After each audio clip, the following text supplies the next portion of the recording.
My name's Simon Maloney. I'm the Product and Marketing Director from New & Lingwood on Jermyn Street, and I'm here today to talk to you about the importance of the men's collar and how to choose one.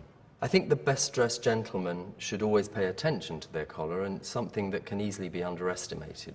Let me start with this shirt, and let's talk about the construction of the collar, which is incredibly important.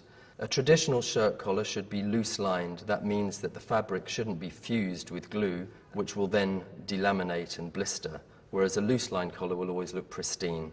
This collar is constructed from 12 separate pieces of fabric. This allows the collar to retain its pristine shape. The first collar I'm showing you is the most traditional semi-cutaway collar, which we call St. James. It has a fairly average tie space, which is the space between the 2 points of the collar, and it means that you can use most tie knots, either a 4-in-hand or a half Windsor or a full Windsor to fill the tie space. If I compare this with an extreme cutaway shirt, where you'll notice that it has a very, very wide tie space, I would only advise that you use the fullest of knots, which would be the full Windsor, so that it remains in proportion and fills the tie space appropriately. If you had a round face shape, I would suggest that you steer away from the extreme cutaway collar, because it will only go to accentuate that face shape. Whereas the St. James collar, which is a semi-cutaway, will suit most face shapes.